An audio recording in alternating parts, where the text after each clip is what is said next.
One thing you just said, I have never heard anyone say this before, and I'm having this big aha over it right now.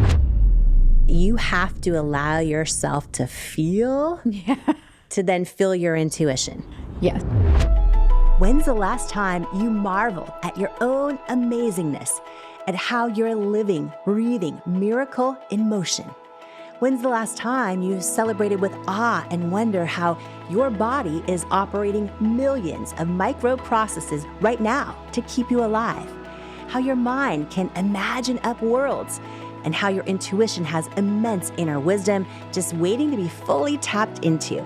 Today, we're talking about how to shatter your limiting beliefs, awaken your intuition, own your power, and tap into your own amazingness with Jill Wintersteen, known to millions of people online and around the world as Spirit Daughter. So many of us are really held back and stunted by limiting beliefs. We're stunted by them. We convince ourselves that they're true. They hold us back. So how do we shatter limiting beliefs? Step one is we have so many thoughts all day long that are just running on default, and we're not even consciously aware of them. And they pop up and they come from our inner critic, and they come from that part of ourselves that says we can't do this, or this isn't for people like me, or I didn't grow up with this or that, or I don't have the credentials for this. The good enough piece, which it plagues so many of us. Then you get to do the work of changing them, and eventually retrain my brain to know that I want to choose this other narrative for myself. Jill's background blends neuroscience and psychology with expertise in alignment-based yoga, Chinese medicine, and astrology. She's the founder of Spirit Daughter, creator of the Moment app, lunar manifestation expert, celebrity astrologer, and author of the brand new book called Spirit Daughter. Own your power, change your life.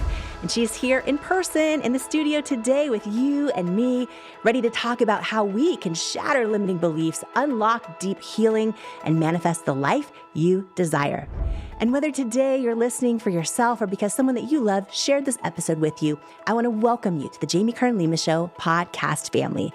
Thank you so much for being here. And can you take 2 seconds and do me a favor? Just hit the subscribe or follow button on the app that you're listening or watching on. It truly means the world to me. And also you can get even more inspiration from me right to you for free. Just join my newsletter community at jamiekernlima.com. Also, this incredible podcast episode today is not just for you and me. Please share it with every single person you know who might need some inspiration today, or perhaps a boost in their self-belief, because what you're about to hear can truly impact mine, yours, and their lives too. Welcome to the Jamie Kern Lima Show. Oprah, how have you defied the odds?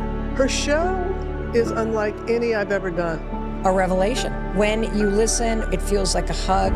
First Lady Michelle Obama. Jamie, you are going so deep. I have never had this in-depth conversation. I've actually never said that out loud to anybody in an interview before.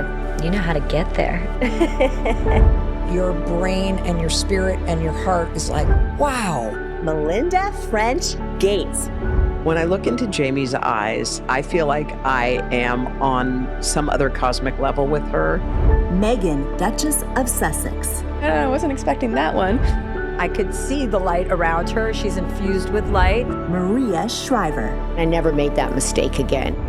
Imagine overcoming self-doubt, learning to believe in yourself and trust yourself and know you are enough. Welcome to the Jamie Kern Lima Show. Jamie Kern Lima is her name. Everybody needs Jamie Kern Lima in their life. Jamie Kern Lima. Jamie, you're so inspiring. Jamie Kern Lima. Jill Wintersteen, welcome to the Jamie Kern Lima Show. Thank you. Thank you. I'm so happy to be here. I'm so happy you're here also. We met and just had this great conversation. I learned about your new book, Spirit Daughter, which I know is much anticipated by millions of other people. And I was so grateful to read an early copy of it. Right off the top, can you talk about, why you wrote this and why there is so much anticipation about this book. For the person who's maybe tuning in right now and learning about you for the first time, share a little bit about your story, this book, and then we are going to dive into shattering limiting beliefs and all kinds of exciting things I can't wait to talk about. Okay, so I wrote this book. I really wanted people to know my story. And so it's part memoir, it's part self-help, prescriptive, but it's a lot of memoir. It's a lot of my journey. And I just felt that there was this gap between my online persona. People know me as Spirit Daughter. They see this beautiful, curated Instagram feed, beautiful life. And I wanted people to really know the truth, the real, raw, messy journey of how I got to be Spirit Daughter. And so for people who are in their own messy journey, I want them to feel inspired when they read this book, to say, okay, like this, if Jill did this with her life, I can do this too. And so it just felt like a really good moment and a calling to kind of close that gap between what people know about me and see about me, that kind of like polished version, and, you know, my journey, and be inspired by it. I wanted to share the during, not just the after. Yeah, I think that's really powerful. I think, now online, so many people just see sort of the person on the pedestal, especially in different worlds of whether it's faith or spirituality or manifestation or different thought leaders of all types. And it can almost seem like unattainable or maybe not as relatable. Maybe it's still aspirational, but not quite as relatable. And I was saying to you when we were walking here together is that it's, I think, so much more powerful that you share the human part, like the human journey you've gone through to get to where you're at now, because I think that's how so many people will connect to that and be like, oh, and then they'll see parts of themselves. Because I think a lot of us, we think that, oh, spiritual enlightenment can only happen to other people, but we've made too many mistakes, or we have too much self-doubt, or we have failed too many times. And I think the beauty is in that journey. And so were you scared at all or feel vulnerable at all sharing some of the things you shared? Because you share them. Oh, yeah. You share them. I share them. I share everything. And yes, it was very, very vulnerable to write the book in the first place, to have some of the first people, my editor, read it. I think when I first sent it into her, I just crawled in bed and hid all day. I had that feeling of nobody look at me. Yes.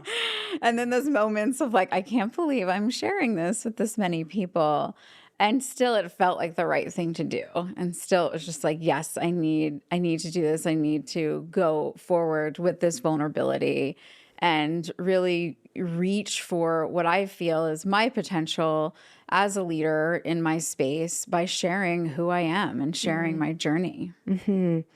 For the person just meeting you right now for the first time, we're going to dive into shattering our limiting beliefs in a moment. But for the person meeting you for the first time, what would you love for them to know about you? Well, I'm a mom. I feel like I always like to lead with that, because no matter what is going on in my life, a book launch or a podcast or anything else, I'm a mom first always.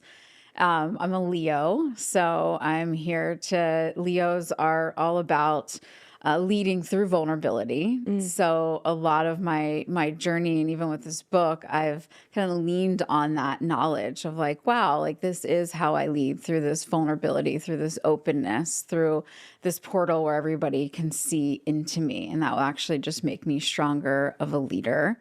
And then I'm also the founder and owner of Spirit Daughter, where we have an online platform, we have workbooks, we have tools. I really started Spirit Daughter as a way to give people tools to inspire them to show up for themselves, to commit to their own journey, and to ultimately grow, to trust themselves, trust their intuition, and really own their power. And in a lot of ways, I feel like my journey as Spirit Daughter has been to bring this book to the world. And I even talk about that in the end of the book, that, I wanted to write this book before I even thought of Spirit Daughter. I thought of this book first. Wow. Well, so many of us are really held back and stunted by limiting beliefs. We're stunted by them. We convince ourselves that they're true. They hold us back. So how do we shatter limiting beliefs? Step one is awareness. And so we can't change anything until we're aware of it. And we have so many thoughts all day long that are just running on default, and we're not even consciously aware of them. And they pop up and they come from our inner critic, and they come from that part of ourselves that says we can't do this, or this isn't for people like me, or I didn't grow up with this or that, or I don't have the credentials for this. And so it really begins with becoming aware of those thoughts, making those unconscious thoughts conscious.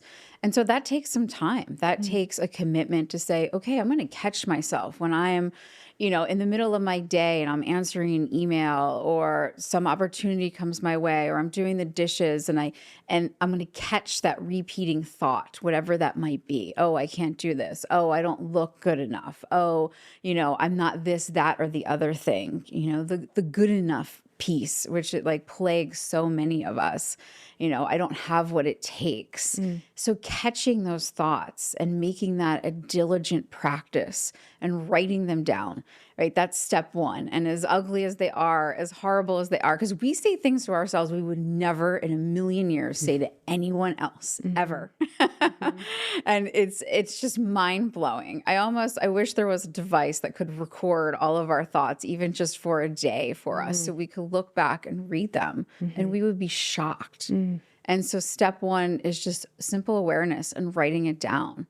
And then you get to do the work of changing them. Then you get to say, okay, when I have this thought, I'm going to create this counter thought, this counter mantra, this counter affirmation, and say that, and eventually retrain my brain to know that I want to choose this other narrative for myself, that I'm not going to be defined by this old story, this old negative self-talk, these old patterns on repeat. But awareness is key. So awareness, write it down. Write it down. Write them down. You don't have to show anybody. Just write it down. Which it's funny when you're saying that, I'm thinking of all the thoughts I've already had this morning. But if I wrote those down, I would not want to read that paper about myself. Because you're right, we just all day long, right? They just come up. And then you're saying once you're aware of them, then you create a counter thought, which is like, okay, when I have that thought of, oh, I'm not smart enough, or not that, whatever it might be, not this enough, that enough, whatever it might be, what's that counter thought? Yeah. Right? That you probably know in your soul is true. And then when you think that negative one, you're going to like literally catch yourself, replace it. Yep. Yeah. And it takes time. It's a commitment. All of these practices really change the way we think about ourselves, because that's where it all starts. To change our lives, we need to change how we're showing up for ourselves, our commitments to our practices that are ultimately going to change our behavior and what we think is possible. It starts with saying, okay, I'm going to do this. I'm going to do this for 30 days. I'm going to do this for 20 days. And that's why I love working with astrology and like the lunar cycles, because we have this perfect 30-day container. You can say on a new moon, I'm going to start doing this. It's the new moon. I'm going to do this until the next new moon. And then you kind of know there's an end in sight, because it can be hard to commit to a practice indefinitely. Ultimately, when we realize it works and we get that positive reinforcement that like, oh, this is working. I'm starting to say less negative things to myself, or I'm starting to believe things are possible. And then that belief is opening up opportunities. I'm able to expand my filter and see things around me instead of closing off from the world. Then we just naturally continue. But I find that it really starts, it's very helpful to say, okay, I'm going to do this for 30 days. And commit. So it doesn't feel like impossible. You're like, okay, I'm committed. Yeah. Small steps. Small steps. I'm going to ask you, I love my community that listens to this show, and I love when they write in and ask questions, and sometimes I'm like, oh, I wish I asked that. And also sometimes I realize, we all come from different walks of life, and I have people listening right now that are super into astrology and into manifesting and this. I have people listening that are really into faith, and they've never even read a horoscope, right? I've had people, it's all different types of people, and I love that. And so one of the things I'm going to dive into in a little bit with you is really the basics of a natal chart and a lunar cycle and astrology and can you can you grab helpful bits from it if you also practice a different faith and just all of that? So I'm excited to dive in. For anyone who's really curious about this and has questions, I think I have a lot of good ones ready for you because I think it's fascinating. And, you know, if God created the entire universe, including lunar cycles, I'm so curious from different perspectives on what they are. But I want to ask you, because I think this is such a powerful theme in your book, Spirit Daughter, that's out now. Own your power, change your life. I want to ask you, when we seek power, because so many of us do this, when we seek power outside of ourselves, and that could look like, oh, if I get this job promotion or this job title, or the white picket fence and 3.5 kids, or this goal weight, or this person liking me, or me being included in this friend group. When we seek, when we think we can get power by seeking it outside of ourselves, what happens and why do we always end up feeling unfulfilled when we do that? We seek power, we seek happiness. And so we're like, oh, if I get that white picket fence and I weigh 120 pounds and I drive that car, like I'm gonna feel powerful and I'm gonna be happy. Right? So it's like there's that combined effect. And I find that, and I talk about this in the book because I go through my own journey of losing like everything I had. And I had a lot. I had a closet full of Prada and Gucci and all kinds of diamonds and all things. And I basically lost most of it or put it in storage for a very long time. And I don't think it's wrong necessarily to want things. And so just stating that, I know a lot of times when we talk about spirituality and talk to spiritual teachers and think of like Buddhism, it's all like, oh, you can't want anything. Like desire is the root of all suffering. I think it's okay to want things. I think it's okay to want to drive a Porsche or want that house with, you know, a white picket fence. What we don't want is our happiness or our empowerment to depend on those things. Meaning if we lost them, we would still have both. So it's okay to want things. It's not okay to be attached to them in the way that if you don't have them, you don't feel empowered and you don't feel happy. Because when we place our power outside of ourselves or our happiness, then the world can take it away. You know, things can happen. We can crash that Porsche. We can, you know, lose the house. Like so much can happen.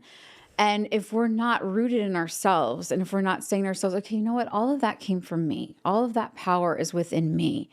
And I have the power to create all of it. So I have the power to create my own internal happiness. I have the power to create abundance in all forms, including time and love and money. I have all that power. And so that if it is all taken away from me, I still have my power. And nobody can take that away from me. And I have the power to recreate it all again. And I have my happiness so that no matter where I end up, wherever that may be, I'll still be happy and I'll still feel empowered within who I am. So many people get in this cycle of thinking, once I achieve that next thing, then I'll be happy. Right. Once I achieve the thing on the after that. You were, you know, in pursuit of your doctorate and just had this feeling that that wasn't it. Right. And can you describe for everyone listening, because there's a lot of people right now that are like, I'm in this relationship, but I don't know, something's off, or this job, or this pursuit of this, or my parents always wanted me to do this, or I always thought if I did this. And can you talk about steps to be able to tune in and go, is this right? Is this in alignment for me? Am I falsely thinking it will bring me happiness? And how do we become fulfilled and happy inside ourselves without any of that stuff? Yeah. So when I was back in school for neuroscience, I was studying neurogenetics, and I was doing great. Like by all standards, I was like checking all the boxes, and I was like, okay, when I get this, when I get that, and I was in that cycle of, oh, when I get this fellowship, I'll be happy. Oh, when I get this next degree, I'll be happy. Oh, when I become a tenured professor, I'll be happy.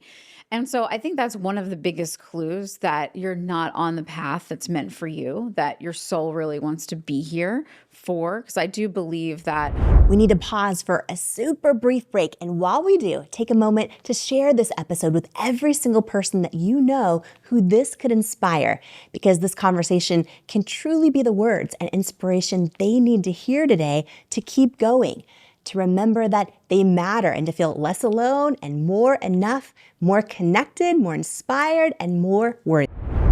In life, you don't soar to the level of your hopes and dreams. You stay stuck at the level of your self-worth. When you build your self-worth, you change your entire life. And that's exactly why I wrote my new book, Worthy: How to Believe You Are Enough and Transform Your Life for You. If you have some self-doubt to destroy and a destiny to fulfill, Worthy is for you. In Worthy, you'll learn proven tools and simple steps that bring life-changing results, like how to get unstuck from the things holding you back, build unshakable self-love, unlearn the lies that lead to self-doubt, and embrace the truths that wake up worthiness, overcome limiting beliefs and imposter syndrome, achieve your hopes and dreams by believing you are worthy of them, and so much more. Are you ready to unleash your greatness and step into the person you were born to be? Imagine a life with zero self-doubt and unshakable self-worth. Get your copy of Worthy, plus some amazing thank you bonus gifts for you at worthybook.com or the link in the show notes below. Imagine what you'd do if you fully believed in you. It's time to find out with Worthy. Who you spend time around is so important, as energy is contagious, and so is self-belief. And I'd love to hang out with you even more, especially if you could use an extra dose of inspiration, which is exactly why I've created my free weekly newsletter that's also a love letter to you, delivered straight to your inbox each and every Tuesday morning from me. If you haven't signed up to make sure that you get it each week, just go to jamiekernlima.com to make sure you're on the list, and you'll get your One-on-One with Jamie weekly newsletter and get ready to believe in you. If you're tired of hearing the bad news every single day and need some inspiration, some tips, tools, joy, and love hitting your inbox, I'm your girl. Subscribe at jamiekernlima.com or in the link in the show notes. Do you struggle with negative self-talk? Living with a constant mental narrative that you're not good enough is exhausting. I know, because I spent most of my life in that habit. The words you say to yourself about yourself are so powerful. And when you learn to take control over your self-talk, it's life-changing. And I wanted to give you a free resource that I created for you if this is something that could benefit your life. It's called 5 Ways to Overcome Negative Self-Talk and Build Self-Love. And it's a free how-to guide to overcome that negative self-talk, to build confidence and develop unshakable self-love so that you can dream big and keep going in the pursuit of your goals. Don't let self-sabotaging thoughts hinder your progress any longer. It's time to rewrite the script of your life, one filled with self-love, resilience, and unwavering belief. If you're ready to take charge of your narrative, build unwavering confidence, and empower yourself to persevere on the path to your dreams, you can grab your free guide to stop overthinking and learn to trust yourself at jamiekernlima.com/resources, or click the link in the show notes below. And now, more of this incredible conversation together. And so I think that's one of the biggest clues that you're not on the path that's meant for you, that your soul really wants to be here for. Because I do believe that we all have a purpose, we all have a path. And when we're on it, we know it and it feels good. We're not waiting for that next thing to happen. We're like, oh, you know what? I'm happy right where I am. I'm still going to go for that next thing because that's part of my path. But if I don't get there, that's also okay. And there's a bit of surrender that happens when we're actually on our path. And so we feel it in every part of ourselves, in our entire energy. We're excited to get up for the day. We're motivated. It's not that everything's easy and there's unicorns flying all around. It's just we know this is where we're meant to be. And we're not like waiting for that next thing to happen. We actually can be rooted in ourselves and happy with where we are. And so I think that's really important for people who, you know, maybe they're in a relationship that they wake up every day and they're like, what am I doing? But they're afraid to leave for whatever reason. They're afraid that that relationship brings them something they can't bring to themselves. They're afraid that career with all of its glamour and success marks won't, you know, without it, they won't be happy. When really that might be the thing that is taking them away from their happiness, that's taking them away from who they really are. And so it's really important to understand who you are and know that it might not make sense to people outside of you. Like when I left neuroscience, everybody was like, what are you doing? They're like, you just left a fellowship, you just left a stipend, like everything was paid for. You know, my parents were happy. They were telling all their friends, like everybody was like, what are you doing? People thought I was crazy, but I knew that I was not happy. I understood that. And I was young enough. I always say, well, I was like 23, so I didn't have kids. I didn't have a mortgage. So I was like young enough to be crazy enough to leave and say, you know what? I'm going to give this all up and I'm going to find my path. And I had no idea what my path was going to be at that time. I didn't start Spirit Daughter until I was 36. And so from 23 to 36, I had no idea what I was doing in life. Like none. I trusted that I would figure it out. And I trusted that when I found it, it would feel right. It would feel like I would wake up every day and be like, okay, this is what I'm supposed to be doing. Do you feel that way right now? I do. I do. And that's one of the reasons why I wrote the book. Yeah. And there was definitely moments where I was like, what am I doing? Why am I putting this story out there? And, you know, there were some publishers when we, you know, originally pitched this book that were like, why don't you just write a book on astrology? Like, just keep it simple, Jill. Just write a book on like the sun signs and the lunar cycles. And I was like, no, I want to write this book. And so it feels right to me. Yeah. And when you say it feels right, I want to dive into that because one of the most common questions I get asked is how can I hear my own intuition and then how can I trust it? So how can we hear our intuition and then how can we trust it? Yeah. It starts with awareness and practice. And like I talk about in the book, intuition is feeling. And so the first part of feeling your intuition is opening up to your emotions. And so we can't just pick and choose which emotions we feel. We have to feel it all. We have to feel the pain. We have to feel the grief. We have to feel the joy. We have to feel the happiness. And so it becomes a practice of really emotional intelligence in a lot of ways, where we need to sit and sometimes we need to cry and we need to journal. We need to allow ourselves to open up to all of our emotions. Some of the things we may have been avoiding for years, we need to let them open. And that's the key. That's the key that unlocks the door to your intuition, because intuition is felt. And I think a lot of people think like, oh, it's in my mind. I'm going to think my intuition. No, it's felt. You feel it in your body. Your body speaks your intuition to you before your mind ever will. Your mind's just catching up and trying to make sense of it all. And so we need to feel. And that's really hard for a lot of people, is to sit in their emotions and explore them, be open to them, journal, understand them. And so then when you do that, you start all of a sudden feeling your intuition. You get those aha moments. And for me, my intuition shows up in like random places, like when I'm walking the dog, like it's just like, boop, there's an idea. Or in the shower, like, boop, there's an idea. And it comes super quick. Your intuition is so efficient. I like to tell this to people because we spend so much time in logic and spreadsheets and to-do lists and pros and cons lists and all of that. Your intuition is so efficient. It's just like, here's the answer. And then it's up to you to follow it. And that's where it takes courage and usually a leap of faith. And we usually have no idea, no guarantee where it's going to lead us or how it's going to end. And we just have to take one step forward in the direction of our intuition, in the direction of that aha moment that comes on very quickly. We need to catch it and take one step towards it.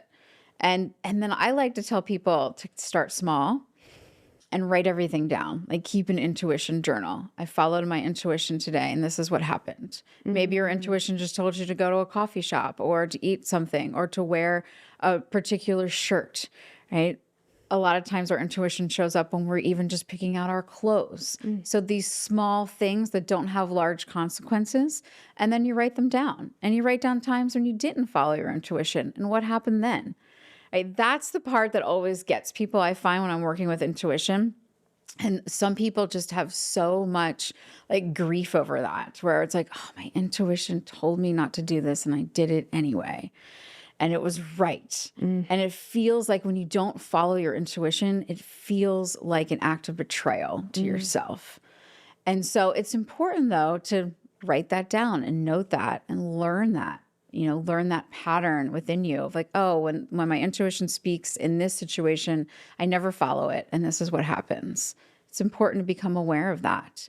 And that will give you confidence then as you review that journal over time to trust your intuition for big decisions like who to date, who to marry, where to move, what career to go into.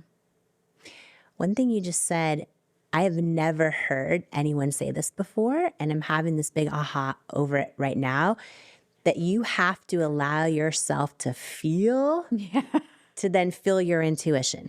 Yes. And so many of us, even those of us who consider ourselves empaths or super intuitive, have habits of numbing out, scrolling Instagram, me this morning eating Nerds Clusters, the candy, while drinking a Starbucks mocha, like double sugar in one moment, like numbing out to things.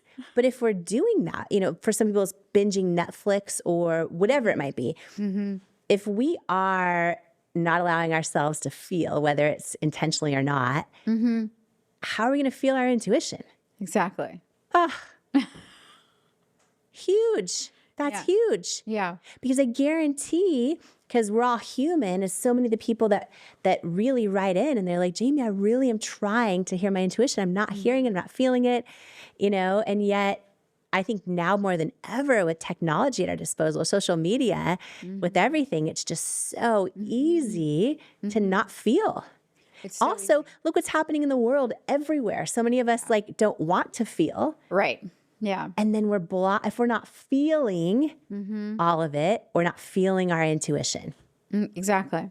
Yeah, you need to open up to all of it. You can't pick and choose your emotions. How do you, someone who is, advanced at opening up to all of it, how do you protect yourself from being open to the stuff you don't want to take on that, ICE just had a raid or this happened or that, or injustices of the world or whatever's going on, that it's just so much. Yeah. How do you, it's all around us, whether someone watches the news or not. You go to school or the grocery store, you're seeing stuff everywhere. So how do you open, but how do you protect yourself as well? Yeah. That's a great question. It's very layered, and I've done different things throughout my life. And I'm very empathic. I'm very open to energy. I think we're all empaths, by the way. I think everybody listening to this right now, we're all empathic to a certain degree. And I think that there can be times when we need to protect ourselves. And I have certain protection practices that I do, like I'll encase myself in a white light. Like I remember when I was pregnant with my first child, everybody would come up to me and they would tell me their birth story.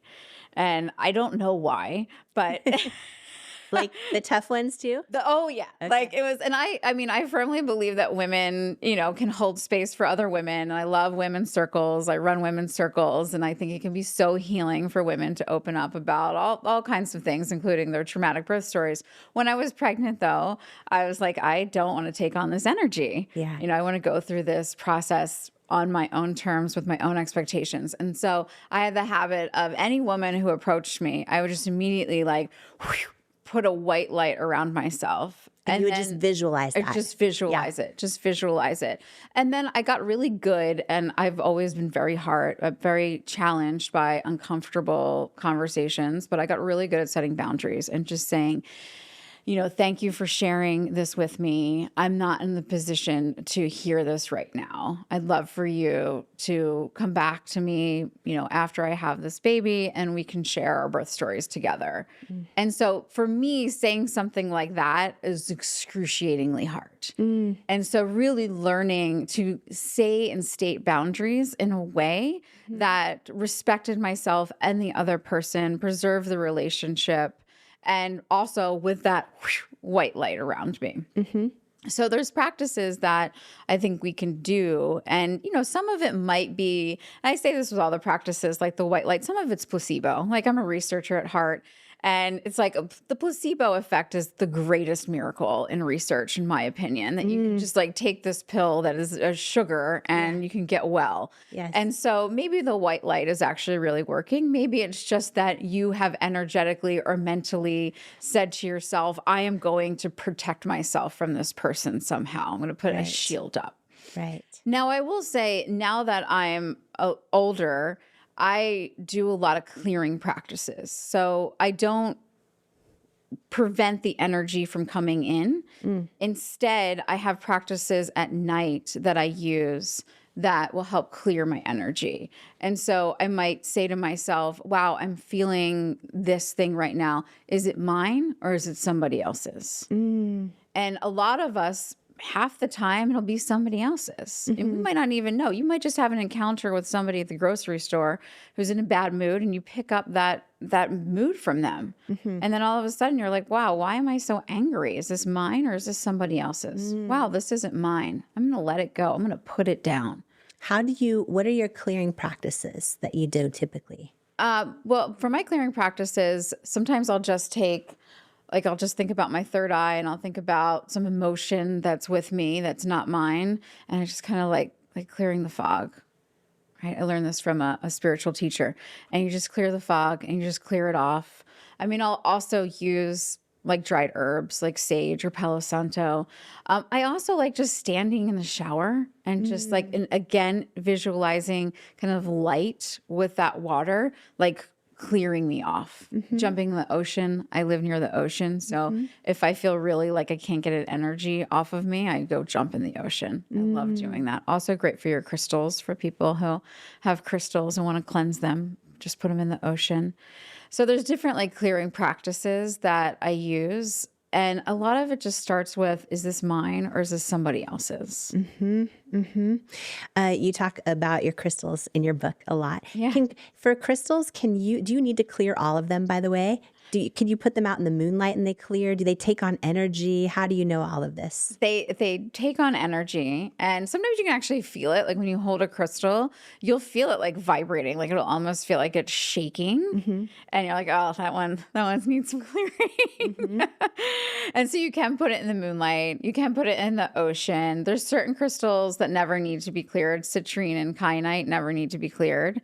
So that's why citrine's an amazing crystal, because I have citrine all over my house. How do people know it doesn't need to be cleared? Is it measured with frequency, or how does that work? I think, it's measured, again, I just feel it. Yeah. And I think people have just worked with these crystals for so long that citrine, you'll never feel citrine in your hand wanting to jump out of it. Mm-hmm. And so, these are ancient practices that people have just observed these stones. It's just like astrology. They've just observed the stars for eons, and is it the ones that is it the ones that absorb things that then need to be cleared, or can they all absorb things, or do some just emit? I think they all absorb things, and the citrine just clears it. It goes in and out of it. In and out. Got it. Yeah. And that's what you want to be like. Like when you're, like I always tell this to healers, like healers, they want to take on people's energy. They just want to take it on and then know how to, should roll off of them like water off a duck, you know, the energy.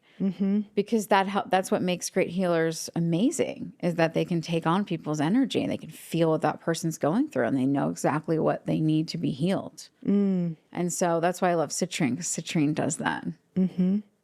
Have you always been into, well, let me back up for a minute because I want to ask you some of the basics, some of the 101 stuff for people who are either new to it or need a refresher to it. So can you share your favorite spiritual practices and healing practices, and including for anyone listening at home, why astrology, what astrology does and why you believe in its power, and also lunar cycles, natal charts, all of it. All of it. Okay, how much time do you have?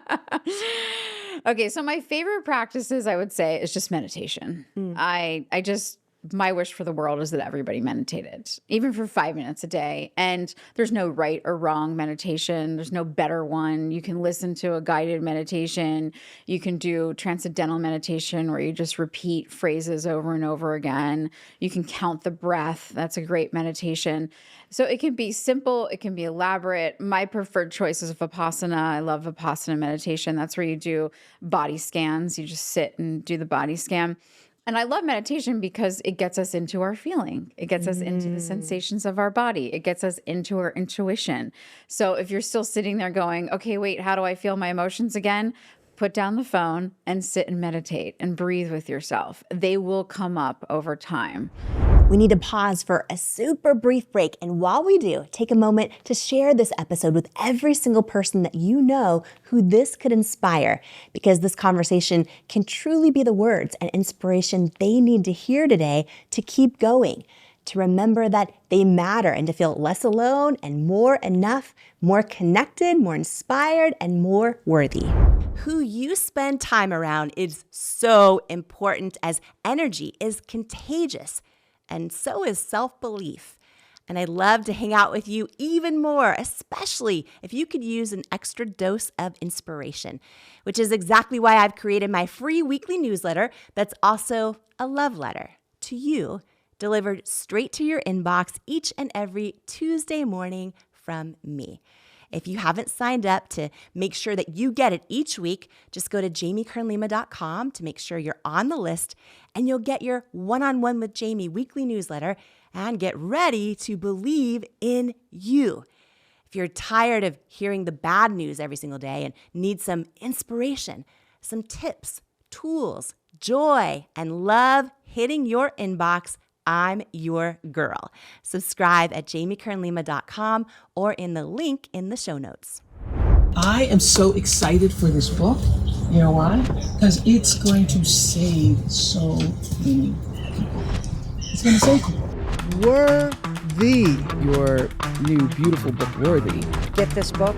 This book, I'm telling you, it's a book that can change anybody's life who picks it up. Anybody who's ever felt that they were not good enough, didn't measure up, something's missing in your life, I have to tell you. It's powerful. It's happening. It's worthy. Imagine, what would you do if you fully believed in you?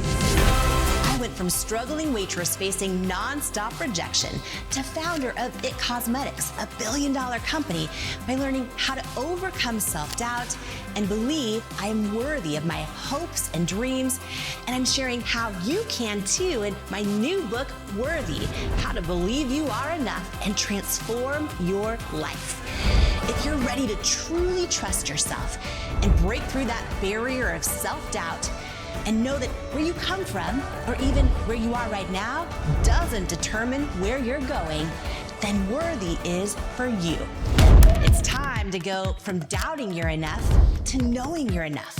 It's time to step into all of who you are and into the person you were born to be. And it's time to believe that you are worthy of it. Because in life, we don't become what we want. We become what we believe we're worthy of. Join the Worthy movement today by grabbing your copy of Worthy anywhere books are sold. Then head to worthybook.com now for free gifts, including my 5-part course on becoming unstoppable and my 95-page Worthy Workbook action plan that teaches you how to implement the tools from the book into your real life right now. Worthy is groundbreaking. Yo, my God! Worthy, you are worthy. This book is going to change lives. This book literally will teach you how to actually feel worthy so that you can have the strength, you can have the confidence. The lessons in this book and the strategies will change your life. You will never be the same again after you read this book. Jamie's book, Worthy, is a must-read. It is going to inspire you, empower you, give you the hope that you need and the kick in the rear end that you deserve. Jamie's book, Worthy, is incredible. The gifts are going away, but they're all free right now on worthybook.com. And now, more of this incredible conversation together. So if you're still sitting there going, okay, wait, how do I feel my emotions again? Put down the phone and sit and meditate and breathe with yourself. They will come up over time. And so, and this has nothing to do with astrology. You can be into astrology, not into astrology, to meditate. Mm-hmm. And you just need even 5 minutes counts. It's like putting pennies in a jar, 5 minutes a day, and you're just collecting that.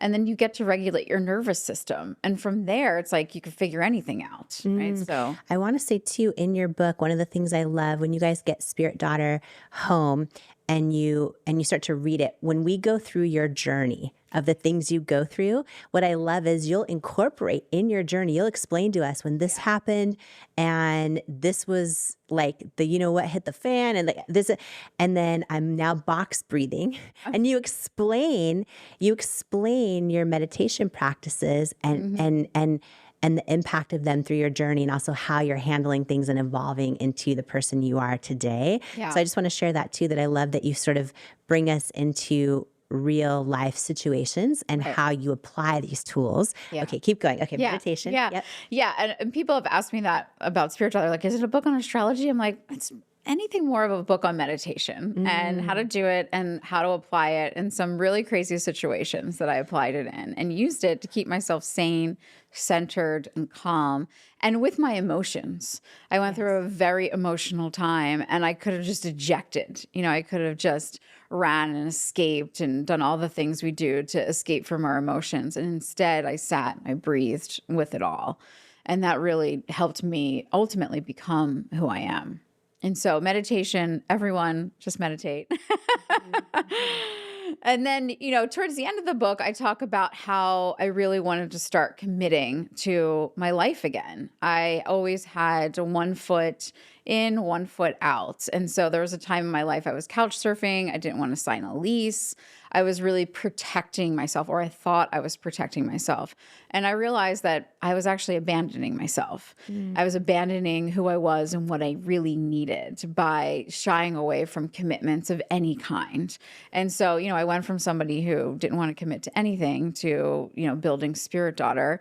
And I did that through harnessing the lunar cycles. And so I started working with the new moon. So the lunar cycle is the cycle that we watch the moon go through every month. So new to first quarter or half moon, to full moon, to last quarter, another half moon, back to new. And so it's a 29.5-day cycle. It happens every month, so you can count on it. So you can set your watch by it. I think some watches actually have it in there, built in, for the lunar cycle. And so I started saying, okay, on the new moon, I'm going to set some intentions. I'm going to see my future. I'm going to let myself dream because I was so in the moment. And in the moment is great. We want to be present with ourselves. We want to live in the moment. But I was like, couldn't think about anything other than getting through that day. And so I wanted to give myself permission to dream and have a future and say, okay, what do I want my life to be? Do I want kids? Do I want that house with a picket fence? Do I want another partner? My first divorce was so traumatic. Do I want to get married again? And so the new moons gave me that permission to set intentions and to dream. And then every new moon, I'd check back in with myself. So once a month, it was like accountability partner. And I would say, okay, do I still want this dream? Do I still want to put attention towards this dream, because ultimately our attention is what manifests everything. And it's like you were talking about, everything's trying to distract us and we're scrolling and this and that, and we're giving our attention away. When we put our attention towards our dreams, we can manifest them. And for me, the new moon was my guide in that. The lunar cycles helped me become accountable to myself and helped me dream and helped me return to myself each month and say, okay, what is it that I really want? What vision do I want to put my attention towards now? And if you just needed a marker, someone could do the first of the month, the last of the month. So what is it that's special about lunar cycles? Why should someone listening care about them? Well, the new moon is when the sun and the moon are together in the sky. So they're at the exact degree in a certain sign. And so that's why we have like the new moon in Aries, the new moon in Taurus. The new moon is always in the sign of the astrological season. So most of us know the astrological season, like if it's Aries season, Taurus season, Gemini season, and the babies who are born during that time become that sun sign, right? So if a baby is born during Aries season, it's an Aries sun sign. And that's where a lot of people kind of stop and they're like, oh, that's what the horoscopes are built off of, is the season and the sun sign. So the new moon happens when the sun and the moon are together in the sky in that sign, right, of the season. And so if it's Aries season, we have the Aries new moon. And so this creates this dark moon. We don't see the moon, right? It's completely dark. And so the ancients, when they started practicing with the new moon, it was completely dark. Right? There was before lights. So think about what it would look like outside, right? With no artificial light on a new moon. It would be pitch dark except for the stars. And so that was said to be the time to go within, to stay in, right? You wouldn't go out and party, right? You wouldn't gather with your friends, your hunter-gatherer friends on a new moon because it was so dark. I mean, maybe you'd do some stargazing, but, so you go within, you stay inside, and then you can hear your intuition more because you don't have distractions, because you don't have things going on. You're inside, you're maybe alone, maybe with your family, and you can go inward to a deeper level. And so on a new moon, it's said that we have the capacity to go inward, that the veil between the conscious and the unconscious drops. And then we can really hear our intuition. We're not distracted by light or gatherings or anything else. And then we can decide, or at least start to have a vision of what it is we really, really want from deep within. And then when it comes to astrology, there's a lot of people that go, how can 1/12 of the population have this exact horoscope and all be the same? And what do you say to someone who thinks that about the power of astrology and what it can do for you, what it can do for you right now listening? Yeah.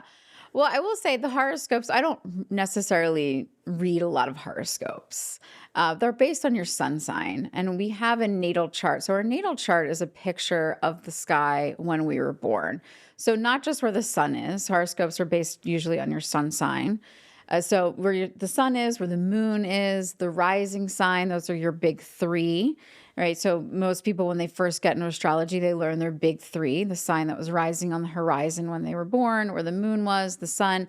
And then we also have a Venus sign, a Mars sign, a Mercury sign. We have lunar nodes. So it's really complex. It's a very complex picture. And you don't have to know every part, but you just want to know that it's a complex picture of the energy of the universe when you were born. And so when we're born and we have our first breath, we take in that energy of the universe. And that becomes part of who we are.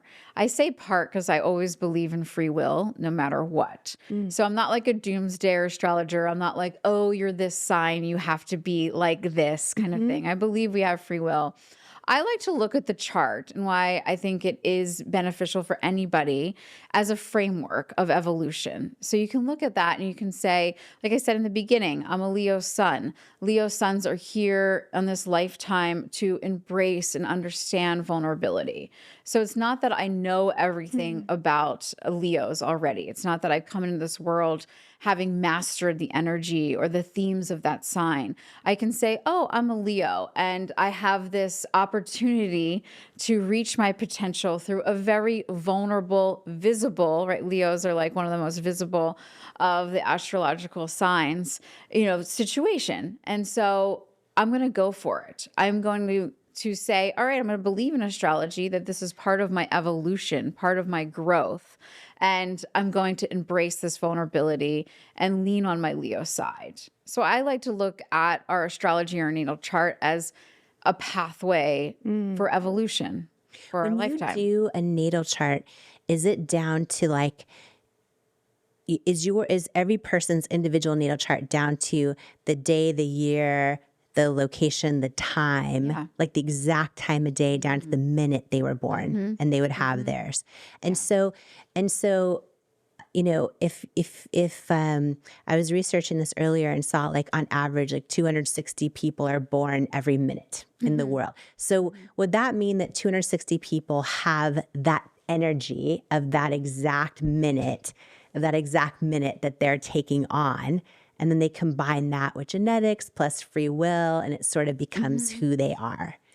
To a certain degree, because they're going to be in a different location. And so dependent on which hemisphere you're in, your location, that's going to change your rising sign, which your rising sign starts your entire chart.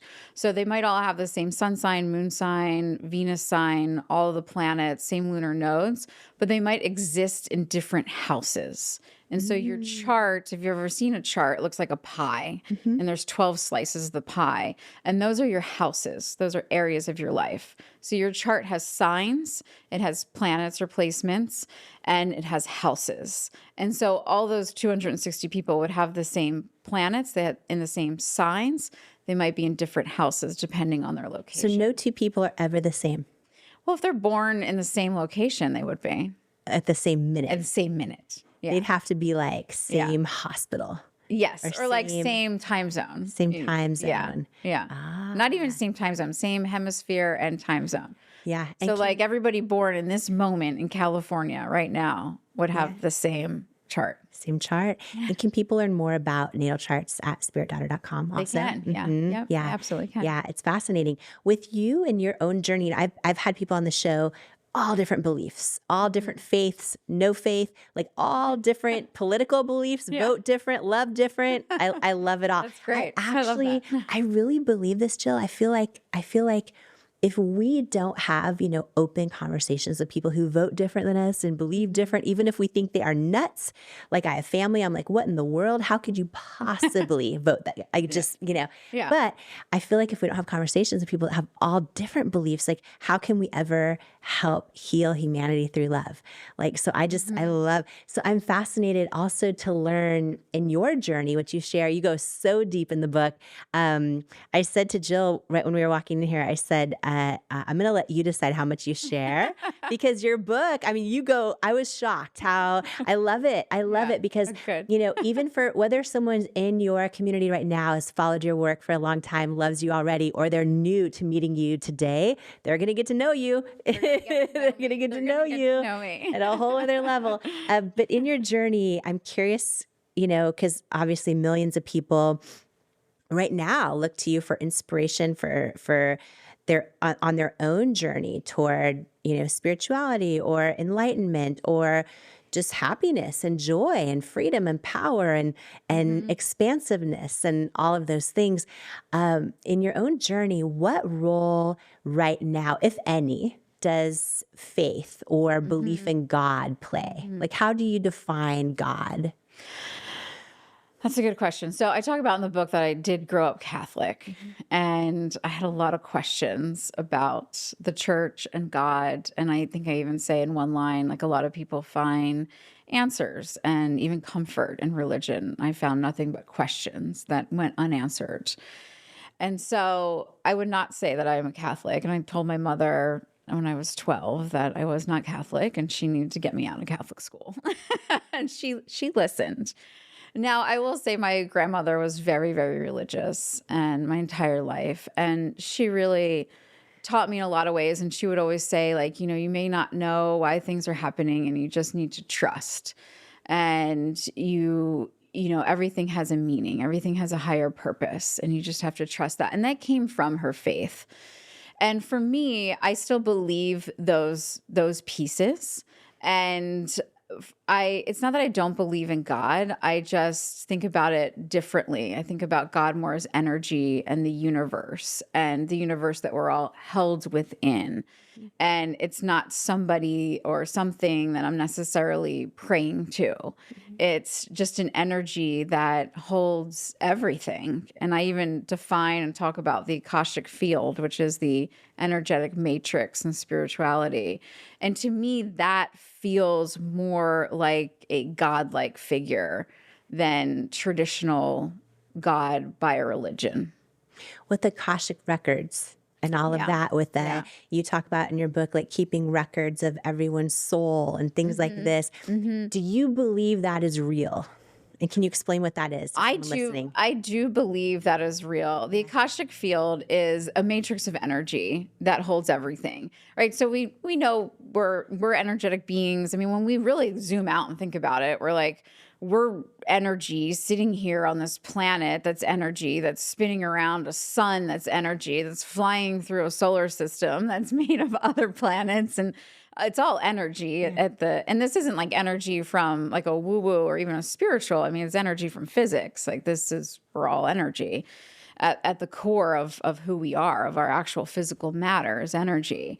And so, when we think about energy and energy connecting, it creates a field, creates an energetic field. And you can ask an electrician this and they'll define it for you. Yeah. Electricians are always working with energetic fields. And so, again, it's like kind of taking the spirituality almost out of it and bringing it down to like matter and particles, right? So anything that is energetic is going to create an energetic field. And then when you have all of these beings creating an energetic field in this universe with all these planets, it's all connected.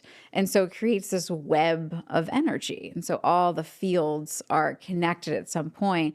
And that, in essence, is what the Akashic field is. And it holds the history of all the energy that is connected. And so that's where the records come in, because energy cannot be destroyed. It just changes form. And so we're still working with the energy that originally, created, came from the Big Bang. And then it just evolved into different forms and different forms and different forms. But that energy, and quantum physics is, proving this, stays connected throughout time and space forever. And so that's what creates the Akashic field and the Akashic records. Do you think our soul goes back into energy, and then what do you think happens from there? I do. I do think that we're energetic beings and our soul goes back when we take another form. And so in a lot of ways, I do believe in traditional reincarnation in an energetic sense. And that would it be back. Human form again, or it could be any other form? Yeah, any other form, whatever our soul needs. Like, I believe our soul is really the essence, is the energy that is part of our body that is on an evolution this lifetime. And so everything that we attract, we bring in, our astrology, why we chose to be born at a certain time and date, is all about our energy evolving and what it needs and wants for its energetic evolution. Every mistake, every challenge, everything. And who or what do you think created all of that energy? I wish I knew. Yeah. So, I mean, that's the big question, right? That's the question that religion's been trying to answer forever. Yeah. With it's interesting with when it comes to our own knowing or our own intuition. I was thinking about this reading your book as well. If let's say you have a knowing that about the Akashic field, and you have a knowing that feels like that's true. And let's say I have this knowing that God is real in a traditional Christian sense, let's say. Does that mean one of our knowings is wrong? No. If we both have that knowing? No. Say more. Yeah, I don't think it's wrong.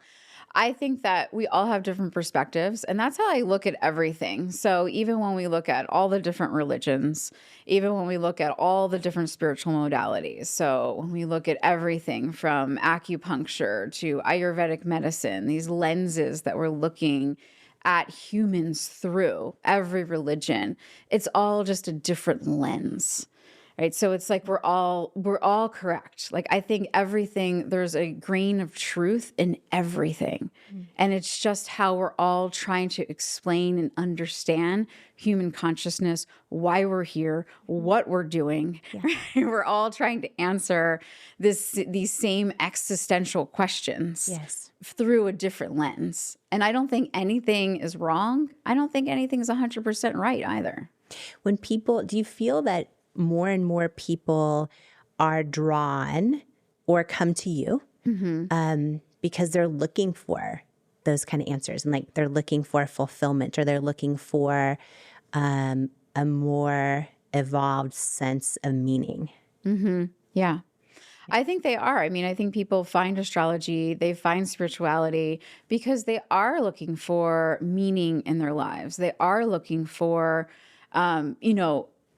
answers to these existential questions that I started asking when I was 12 years old.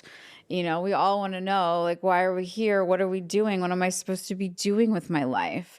And I think a lot of people look to astrology for those answers because it can give them a framework. It can give them some direction. Maybe they feel lost and they can say, oh, I'm an Aries sun. Aries are bold and courageous. They like to initiate things. I'm a starter. Perhaps I should find a career where I could use those things. It gives them a jumping off point in a lot of ways to experiment and try and figure out who they are. Right now, we are in, 2026. We are in the newer part of the new year, and so many people are excited about the year of the fire horse. Yeah. And can you share for someone listening, like, what does it mean? You've gone in on your Instagram too about different layers of it and different parts of it. What do you say? What should we know about the year of the fire horse and what this means for us? The year of the fire. Everybody is so excited about the year of the fires. I've never seen people more excited about any other. Our joke in Spirit Daughter is next year is the year of the fire goat. So we're like, I wonder how people are going to like that one. Is it really the fire goat? Okay. So yeah, the fire horse. It's a year of new beginnings. This year, it's a universal 1 year.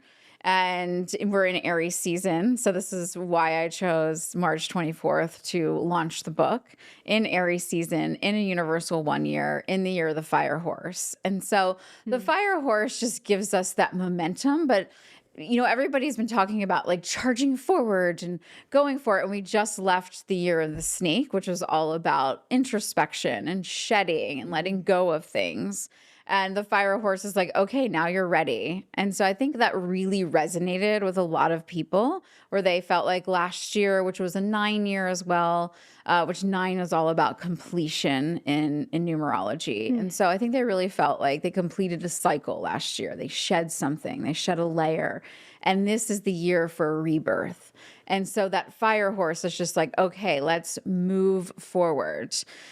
Let's move forward, though, with an open heart. And that was one of the things I was really sharing on my Instagram is like horses are amazing beings, right? They have this openness. Like, I don't know if you've done any or heard of like equine therapy where, people have these amazing breakthroughs, just with these horses, merging energy with these horses. It's said that their heart has a field, an energetic field 5 times larger than humans. And so they're just amazing beings. So I think that's really important to remember is, yes, charge forward. Yes, go after your dreams. Yes, use that momentum and that fire to push you forward, and do it with an open heart. That's so beautiful. Many years ago when I was working in television news as anchor and reporter, I was out doing a story for multiple days at this, it was a horse rescue ranch, and they paired rescued horses that had gone through abuse that were rescued, and they paired them with kids that had gone through abuse, a lot of kids that wouldn't speak to adults about anything.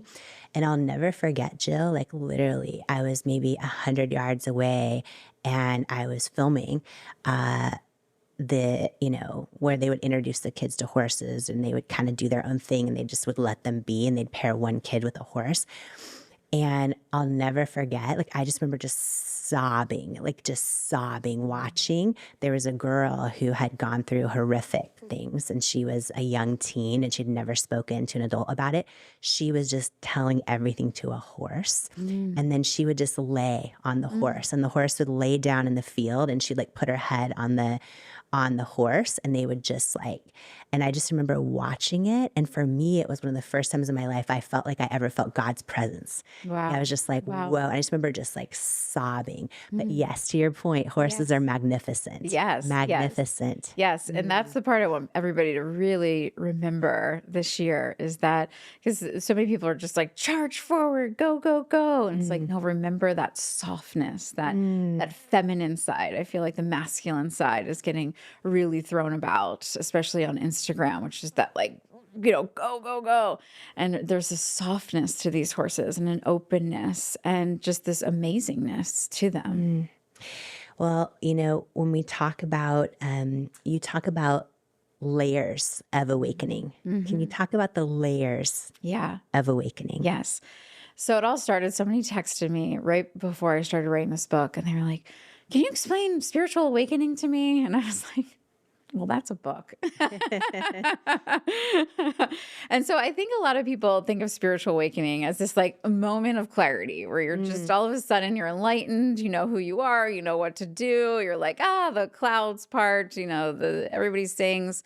And really what I found in my journey was that it was layers of awakening. And a lot of it was not fun, not perfect, not angelic in any way. It was, awakening to pain, awakening to where I needed to forgive others, where I needed to forgive myself, awakening to patterns that I held, situations that I was choosing over and over again to reinforce old patterns, old limiting beliefs, right? We choose our limiting beliefs until we become aware of them. And so, awakening is steps, and it's not just about this like perfect moment that happens because you read an inspirational quote. I love it when people read my quotes and write them and have them on their Post-it notes around their homes. And awakening comes through a lot more than just that. Yeah, I think that's really important to call out. One of the layers you talk about in your book that I think a lot of people are going to relate to is when you say that we unconsciously recreate the emotional patterns we grew up with, even when they're hurting us. Can you share a little bit about that? Because I did that. I dated that many times, but yeah. I think we all dated that. I married that. First marriage. I always have to say that because my second marriage is wonderful and totally different. But yes, so I grew up in a household that, the emotional temperature was anxiety, it was just there. And so I, in a lot of ways, was addicted to anxiety, and because it was normal, it was comfortable. It was comfortable. Yeah. And so our brains are trained to choose the familiar. It's how we evolved. The familiar equals safe to our brains. So our brains aren't like, let's have you build this amazing career and like become your most enlightened self. Our brains are like, let's just keep you safe. Let's just get you to the next day. Like in the most primal point. And so we will choose the known over the unknown until we recognize the pattern and become aware of it and awaken to it and break that pattern, because our comfort zones feel safe. Even if they're not safe. Like I was in a relationship that was definitely not safe, but I kept choosing it over and over again because it felt normal. It felt like a comfort zone. It felt like, this relationship is giving me anxiety. Anxiety is normal to me. This is my baseline. This is what feels comfortable. And so I was choosing it over and over again. And I think that's really, really powerful to understand that we choose these patterns. We choose these patterns because they're comfort, not because we want to punish ourselves or because we're terrible people, right? We choose them because our brains are wired to choose the familiar. And we don't even realize we're doing it, right? Like, don't even sometimes we're like, why do I keep having a friend that just doesn't show up for me the way I show up for them? Why can't I make good friends as an adult? Or why do I keep dating people that just mistreat me? And we think it's like bad luck or something like that. But it's like when you really start to understand this, and you do such a good job talking about so many of these things in Spirit Daughter, it's like, oh, wait, that's what's comfortable to me. And I'm probably subconsciously thinking that's what I'm worthy of, or that's what I'm comfortable around, or whatever it might be. So you say we're biologically set up to forget our own amazingness. So can you explain that? And also, for the person listening right now who's like, have I even thought about my own amazingness? Do I even think I have amazingness at all? Can you share about this? 'Cause this is so inspiring. Yeah. Well, there's so many parts of us and our biology that are absolutely amazing. Like the fact that we're just breathing right now without thinking about it is amazing. Like there's so many little things. The fact that we have this brain that can set up these patterns, we can change, we can become conscious of it. We can have discussions about so many different things. Like who else what other species can sit here and have a discussion about consciousness and God and religion? Like that alone is amazing. And then we have this amazing brain that is set up to filter out so much. And so I think that's the piece that a lot of people don't understand is there's so much happening around us. There's so much stimuli happening. There's lights, there's a whole energy happening. And this isn't like energy woo-woo spiritual. There's just tons happening. Our brain has evolved to filter most of it out. Most of the information around you filter out because it literally would like make your brain explode if you took it all in. And so that's what I meant by we're biologically set up to filter out our amazingness, because we're biologically set up to focus on threats, to focus on survival, to say, okay, we're going to scan a room for threats when we could scan a room for opportunities. And so when we set intentions, we're programming our brain. Our brain has this amazing filter on it called the reticular activating system, or RAS. And so this filter, we can program it. And so its default mode is set to filter in things for survival. So it's going to look for threats. It's kind of like a bouncer at a club where it's like, oh, you look okay. You don't look okay. I'm going to let you in. You need to stay out. You're shady. That's its default mode. But we can actually change it. And that's part of what makes us so amazing is we can say, hey, filter, why don't you expand? We're safe. I'm going to use meditation to regulate my nervous system. Everything's safe. You can expand. Stop scanning for threats. Scan for opportunities for this vision I want to create. I have this vision of my life. I want to manifest it. I'm going to sit and rehearse it in my mind so it feels familiar when it happens, because your brain won't know the difference between what you envision and reality. And so when we visualize things over and over again, when they start to manifest and happen in reality, our brain goes, oh, that's safe. I know that. That is now familiar. And then we start, that RAS expands and we can start scanning the environment for opportunities to actually manifest that vision in reality. That is so powerful what you just said. I want to make sure you guys don't miss what Jill just said, because the way we were talking about how, oh, we're familiar with someone treating us horrible, which is why we keep dating the same dude over and over, whatever it is, the same way, because that's familiar. That's what's comfortable. So powerful what you just said. You said the things you want, when you visualize them over and over, you imagine them, that starts to also become familiar or comfortable in your brain, which then makes sense why people say visualization helps with manifestation of things. I remember sitting in the QVC parking lot after being told no for years and literally being like on the verge of bankruptcy for so long, trying to keep our company alive and then getting one big shot on QVC. And I sat in that parking lot the entire week beforehand. I imagined the sold out sign coming up across the screen. I imagined all these things like the way I imagined like an Olympic athlete would envision landing a triple axel or whatever it is. And it's interesting that I've never thought of it this way though, until you just said that it becomes then familiar to us, which is part of the power of visualization. I've never thought of it that way before. I've always believed it worked, but it's starting to make so much more sense the way you explained it, which is beautiful. So, okay, Spirit Daughter is out now. This much anticipated book. Millions of people turn to Jill Wintersteen, Spirit Daughter, for inspiration for their own journey of spiritual awakening and enlightenment and joy and their best life. And so just to ask you, for the person at home who's like, I think I might pick that book up. What would you tell them they should get ready for and can expect when they get Spirit Daughter home? I think that they should expect to get a page turner of a self-help book, because that's how it's been told to me. The memoir part is quite a page turner, where you want to know what happens. And it is the messy, chaotic, traumatic in a lot of ways to me, part of my journey that I feel is very inspirational. And I want people to read this book and say, oh, wow, I got to the end and now I'm starting to figure out who I am. And if Jill went through all of that and became who she is, I can also make my dream a reality. I can manifest my dream.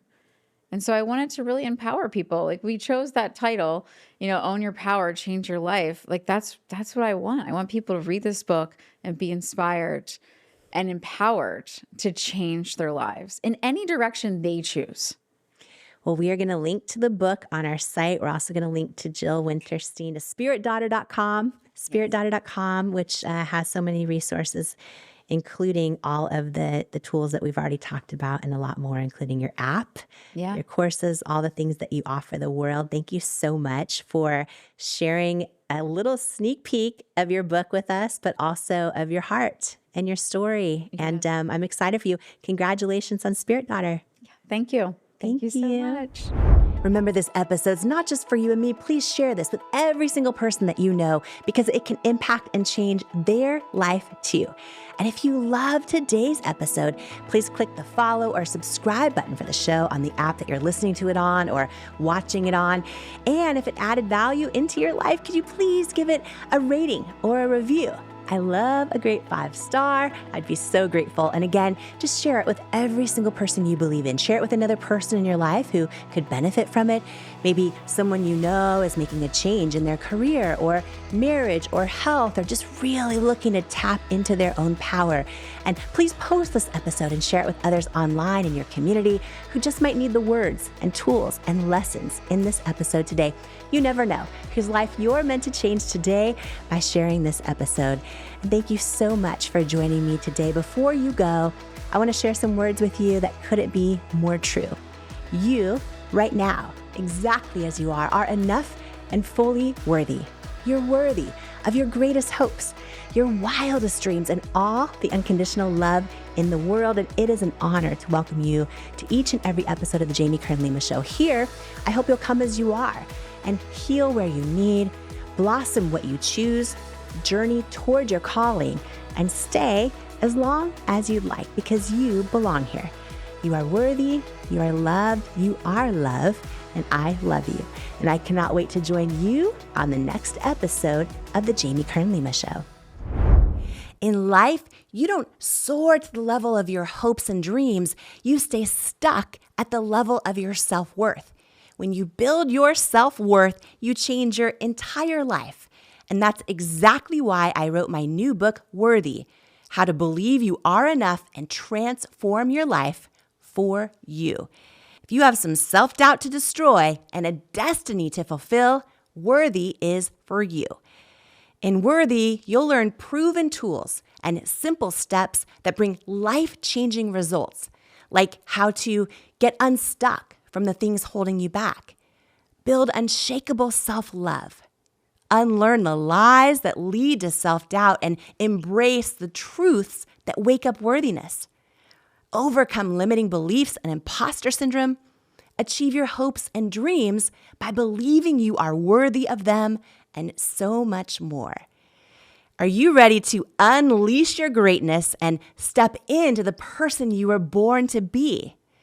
Imagine a life with zero self-doubt and unshakable self-worth.